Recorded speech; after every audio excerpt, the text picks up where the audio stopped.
तो हेलो दोस्तों, आपका स्वागत है हमारे चैनल स्टडी विथ यू में।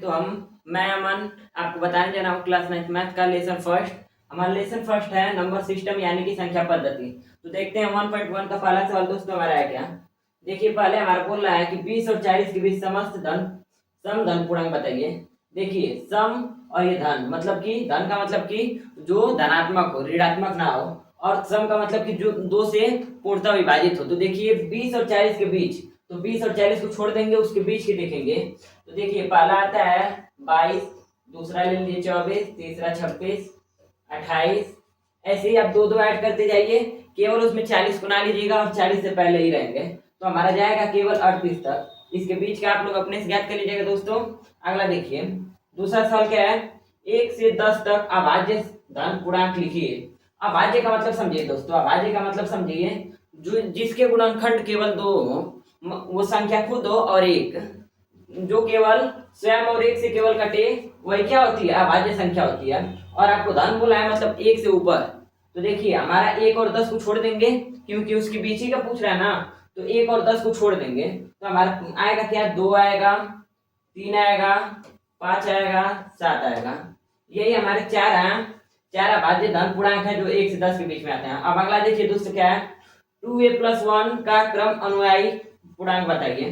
पूर्णांक और ये क्रम अनुयायी का मतलब समझिए कि जिसमें एक जोड़ा जाता है। क्रम अनुयायी ज्ञात करने के लिए क्या करते हैं, केवल उसमें एक जोड़ते हैं। तो इसमें क्या करेंगे, इसी का क्रम अनुयायी ज्ञात करना है, तो इसमें एक ऐड करेंगे 2a+1, और क्या करेंगे, नियम के अनुसार उसमें एक जोड़ देंगे। तो देखिए 2a+1+1, दो, एक और एक दो, तो इसका क्रम अनुयायी क्या होगा दोस्तों, 2a+2। अगला देखिए तीसरा सवाल क्या है दोस्तों, तीसरा सवाल क्या है, 2/3 का योगात्मक प्रतिलोम ज्ञात कीजिए।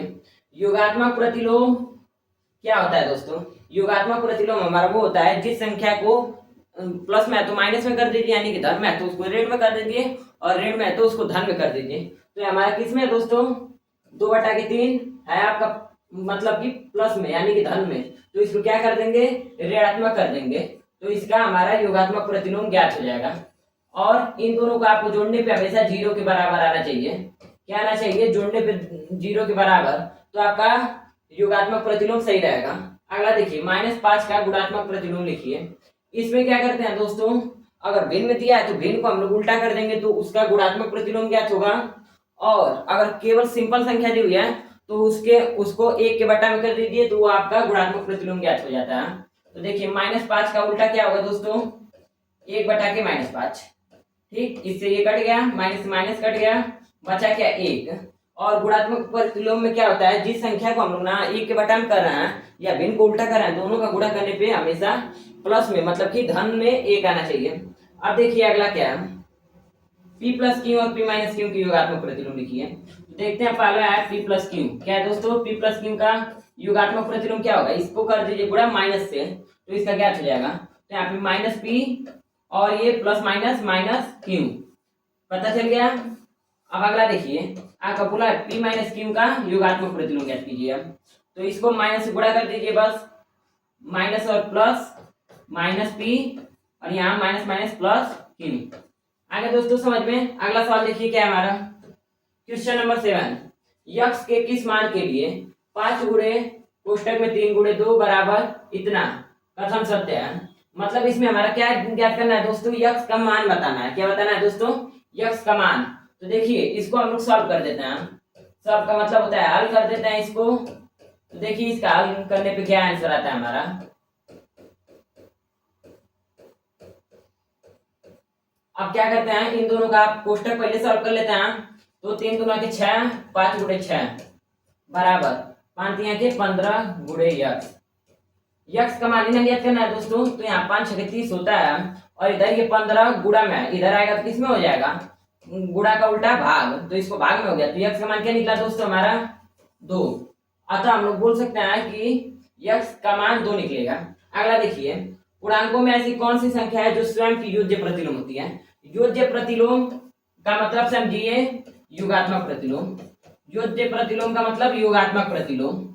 अगर कहीं आपको योज्य और योगात्मक दे दे कि पेपर में, तो आप लोग कंफ्यूज ना होइएगा। योगात्मक का मतलब योज्य और योज्य का मतलब योगात्मक।